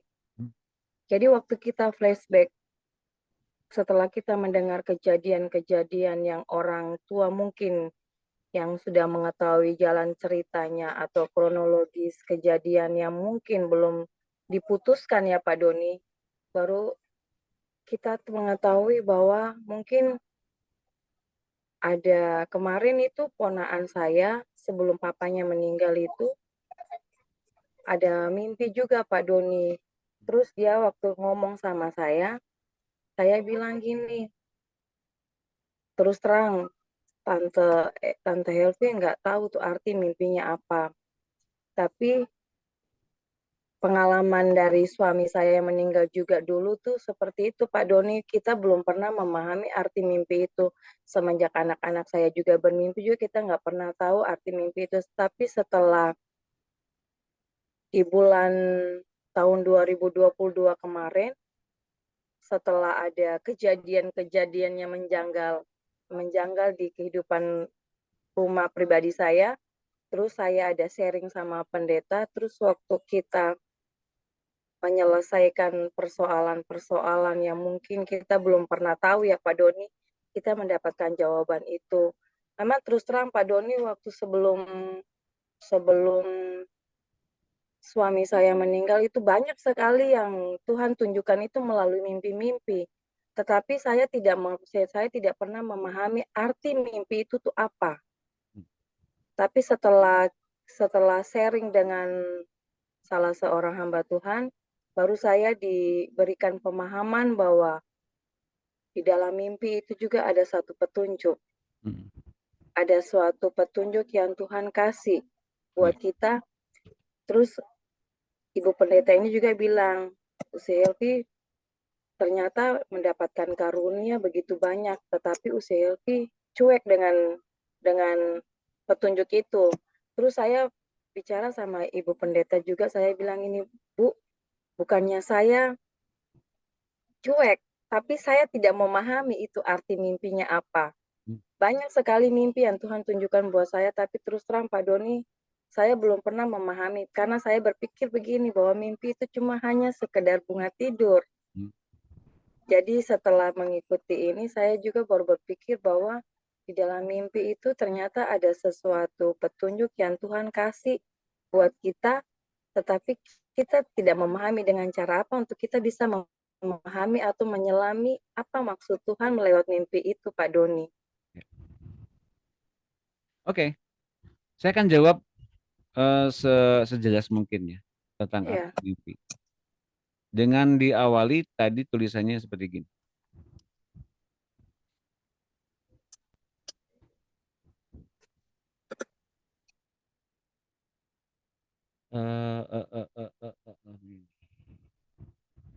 Manusia itu adalah tadi. Pahami ini ya teman-teman. Pahami ini. Mana sih? Ini. Manusia, mana sih? Mana? Nih. Manusia adalah makhluk roh yang berdiam dalam tubuh jasmani. Ini saya bilang ini esensinya. Jadi manusia roh itu apa? Manusia roh itu diam dalam tubuh jasmani. Bukan artinya dalam diri kita ini ada roh yang lain, bukan. Kita ini manusia roh loh. Punya tubuh roh. Tubuh roh yang sama persis dengan tubuh jasmani kita. Itu manusia rohnya. Oke, jelas. Nah, manusia rohnya Ibu Helvi ini itu punya 5 indera rohani persis seperti 5 indera jasmaninya tubuh jasmaninya Ibu Helvi. Itu satu kesatuan sebetulnya. Nah, kemudian kapan 5 indera roh ini berfungsi? Di antaranya ketika kita tidur. Ngerti nggak? Kita mungkin tidak sedang mimpi. Tapi kita lagi traveling, jalan di dunia roh, hidup di dunia roh. Kita mungkin melangkah ke dimensi bertahun-tahun di depan. Untuk kita ngalamin 5 tahun lagi kemudian seperti apa. Mungkin bukan cuma 5 tahun, 2 hari kemudian dari hari ini lusa akan terjadi apa. Kita sempat mencicipi sedikit saja di waktu itu ketika kita sedang tidur. Pertanyaannya, kenapa nggak langsung aja ngasih taunya langsung ke dunia itu ketika kita sadar? Tubuh jasmaniahnya terlalu logis, logikanya terlalu main. Jadi nggak bisa Tuhan ngomongin sesuatu. Doakan suamimu, doakan anak-anakmu, doakan orang-orang yang sedang kau layani hari ini. Kitanya terlalu sibuk dengan pikiran jasmaniah kita. Saya mau katakan mungkin saja kita bukan sedang mimpi. Tapi kita lagi jalan ke dunia yang akan kita jelang. Dunia rohani, dunia materi, apapun itu. 2 hari kemudian, 2 tahun kemudian, 3 tahun kemudian dari sini. Dan kemudian di hari itu, setelah 2-3 tahun kemudian kita ngalamin, kok kayaknya saya pernah ngalamin ini kapan? Kok terusnya nggak asing ya? Kenapa ya? Teman-teman. Saya kasih tahu ya, rahasianya adalah gini. Datangnya Ibu Sinar pada sore hari ini pun ini suatu hal yang luar biasa. Karena ini pernah saya alami. Hari ini Ibu Sinar datang itu satu dua terjawab buat saya. Serius, saya kasih tahu teman-teman. Hari ini saya bertemu dengan berbagai orang. Hari ini nih, orang-orang yang kemudian tertanam di hati saya juga. Kok bisa ketemu dengan orang ini? Kenapa ya? Tiba-tiba di hari tertentu saya kemudian teringat pada seseorang yang random gitu, yang tiba-tiba ingat aja seorang orang ini. Beribu-ribu orang yang saya kenal di kota Bandung ini, kok saya keingatan orang ini. Tiba-tiba 1 menit kemudian orang itu muncul di depan kepala saya. Kaget saya. Betapa kita kemudian mesti menyadari bahwa kapasitas yang Tuhan tanamkan itu ada dalam manusia roh, bukan manusia jasmani. Jadi saya mau katakan, kita mungkin sedang tidur, tapi roh kita itu berjalan bersama-sama dengan Tuhan. Sekehendak hati Tuhan, kita mau dijakin kemana, kita masih tahu. Makanya, sering-sering mencatat arti mimpi. Pak, saya belum tahu artinya, catetin dulu. Catetin dulu secara detail, seingat kita mimpi itu apa mimpinya seperti apa. Catetin dengan jelas orang-orangnya, kejadiannya, peristiwanya seperti apa, orang-orang yang di dalamnya. Kalau ada hal-hal yang menyedihkan atau hal yang menyebalkan, kita pun mesti mencatat pandangan kita seperti apa. Catetin. Dan kalau udah sedetail itu kita seingat mungkin kita mencatatkannya, kita doa lagi sama Tuhan. Tuhan, aku bingung arti mimpi ini apa. Berikan aku ayat Alkitab. Kalau dia berikan, berarti itu arti mimpinya. Ayat itu arti mimpi. Itu yang saya lakukan dulu. Dulu belum ada HP yang ada Alkitabnya. Dulu belum ada. Zaman saya dulu lahir baru. Tapi ada konkordansi, kamus Alkitab. Nah, saya carinya di situ. Bayangkan, saya kemana-mana bawa Alkitab, konkordansi, dan catatan. Saya tulisin semua. Dulu HP-nya belum secanggih ini sekarang. Kita kan HP-nya udah canggih ya. Dulu HP-nya yang kayak Nokia yang pakai antena gitu, yang segede gini. Dulu buat telepon aja dulu yang candy bar. Seperti itu. Tapi seiring dengan bertambahnya waktu, Tuhan latih manusia rohani kita. Hingga kita bisa langsung masuk ke dalam dunia rohnya Tuhan. Dan kita langsung berdoa, kita langsung diingatkan, kita langsung waspada akan bahaya-bahaya yang muncul kemudian di hari-hari yang akan datang. Itu kemudian yang menjadi landasannya. Jadi biasa saja ibu lagi ngalamin langsung kejadian itu, namun dalam keadaan ya lewat mimpi. Gitu. Jelas ya maksud saya, berarti? Kalau pertanyaannya ya, kok bisa kita loncat ke tahun-tahun yang akan datang? Emang bisa? Itu ya saya bisa. Kenapa kita nggak bisa? Itu Yeremia bisa. Kenapa kita nggak bisa? Yeskiel bisa. Kenapa kita nggak bisa? Yohanes bisa. Kenapa kita nggak bisa? Emangnya mereka makan apa? Kita makan apa? Sama aja. Mereka manusia jasmani ya. Gitu, boleh. Iya Pak Doni, terima kasih Pak Doni. Terima kasih. Nanti Ibu catatin Iya, mimpinya dan Ibu bertanya, iya. ayatnya mana Tuhan? Kasih aku ayat. Iya. Pasti ada ayat. Iya. Iya Pak Doni. Terima kasih Pak Doni. Terima kasih Bu Evi. Semangat. Oke. Satu lagi ya pertanyaannya ya. Oke. Bu Yunike, ada pertanyaan? Iya Pak Doni, saya pernah gitu ngalami itu nama orang tiba-tiba kepikiran. Terus tiba-tiba saya ketemu orang itu kenapa ya Pak Doni? Saya nggak tahu, tanya sama Tuhan. Ibu yang nemuin, bukan saya. Ibu tanya sama Tuhan, mengapa Tuhan kau temukan dengan orang ini? Apa yang kau inginkan? Saya suka bingung gitu, kenapa ya bisa begitu. Terus kadang-kadang teman saya sebaliknya. Nah, saya nggak pernah cerita saya punya masalah apa gitu. Terus tiba-tiba dia WA saya, tanya, kakak apa kabar gitu, kakak gini-gini ya. Kata Tuhan gini-gini ya kakak ya. Bener banget semua yang dia omongin, apa yang saya hadapi gitu. Kok tahu ya, dalam hati saya gitu. Ya. Kok itu kenapa ya Pak bisa kayak gitu? Ya, jangan berhenti di situ, cuman langsung tanya sama Tuhan, Tuhan apa yang sedang kau inginkan dalam diri saya? Karena Tuhan seringkali ngomong sama orang-orang lain untuk memperingatkan kita karena kitanya nggak apa namanya, nggak perhatian sama Tuhan dan peringatan-peringatannya. Jadi beruntunglah kita ada dalam tubuh Kristus karena sama-sama saling mengingatkan. Yang tadi pertanyaan Bu Yohana juga seperti begitu. Kalau kita kemudian menjadi orang yang lemah lembut, kita mendapatkan teguran dari orang lain, kita bersyukur sebetulnya.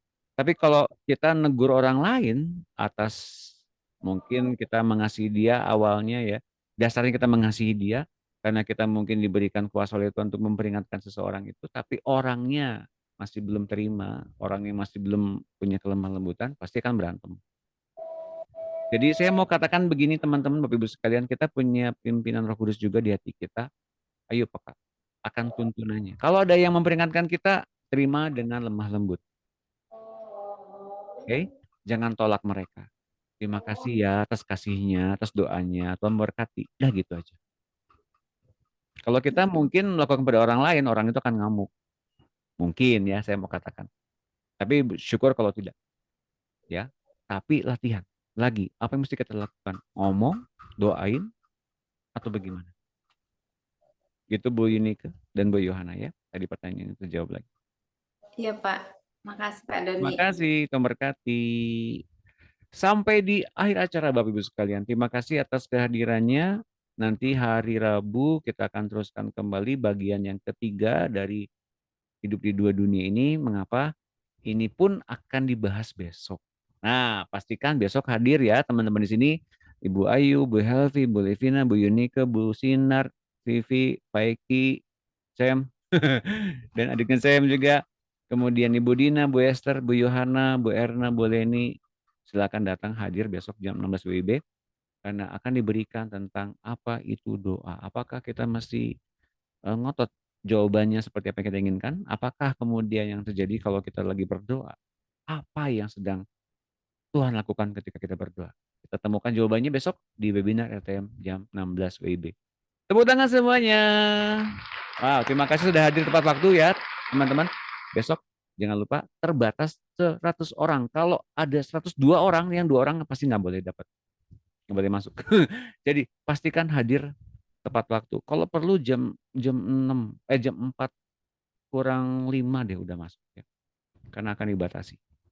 Oke, teman-teman, saya kira sampai di sini ya pertemuan kita. Terima kasih pertanyaannya Bu Levina, terutama Bu Elvi, Bu Yunike, Bu Sinar, Bu Dina, dan Bu Yohana, Bu Esther. Terima kasih pertanyaannya. Sehat selalu semuanya teman-teman dan Tuhan berkati. Yuk kita doakan. Makasih Tuhan Yesus akan setiap kehidupan yang kau berikan, setiap roh yang kau berikan, setiap nyawa yang kau nyatakan, setiap kepenuhanmu yang telah kau impartasikan kepada kami. Hidup dalam diri kami, tubuh jasmani ini kembali menjadi manusia roh. Dan Engkau Tuhan menjadi kepala atas kami, menjadi pelindung atas kami, menjadi penyelamat atas kami semua hingga kami semua sekarang dilindungi, dijamah, dilawat senantiasa oleh kepenuhan-Mu. Dan roh kami sekarang bersama-sama dengan Kau penuh, manunggal dengan kealahan. Tubuh jasmani ini kembali menjadi manusia rohani kembali. Dan setiap pewahyuan, setiap hikmat, setiap kebijaksanaan, setiap tanda-tanda ilahi, kami memperhatikannya dengan jelas. Kami mengetahuinya dengan jelas. Roh Kudus, silakan Kau artikan setiap mimpi-mimpi yang kami alami, setiap pengetahuan dari sorga yang kami alami. Dan hiduplah dalam setiap hal, bertemu ke arah Kristus bersama-sama dengan kami. Berkati melimpahkan anakmu pada saat ini, dengan setiap kebaikan, kemurahan, dan kebajikan Allah, kami akan bertemu besok di webinar. Sertai kami dengan setiap urapan yang baru. Dalam nama Tuhan Yesus kami syukur. Haleluya. Amin. Oke, mari kita berfoto bersama teman-teman. Terima kasih sudah bersama-sama. Ya, kita berfoto bersama lagi. Silakan Ibu Sinar, Bu Vivi, Bu Yohana, Pak Eki, Ibu Leni, Bu Erna, silakan berfoto bersama. 1, 2, 3. Sam lagi. Halo, Sam. Udah gede loh sekarang kamu. Memberkati semuanya. 1, 2, 3. Cheese. Satu lagi. 1, 2, 3. Cheese. Yang terbaik buat Tuhan. Yang semangat juga senyumnya. Terima kasih teman-teman. Tuhan berkati semuanya. Sukses selalu ya. Ada saya. Makasih Pak Doni. Dadah. Bu Ayu, Ibu Levina, Bu Helvi, Ibu Yunike. Terima kasih Bu Made, Bu Dina, Bu Esther, Bu Sinar, Ibu Ya, Yohana, Bu makasih Leni, Bu Kak. Erna. Tuh, berkati sampai besok di Terima webinar kasih. Selamat jam sore. 4 PIB. Nah, Oke.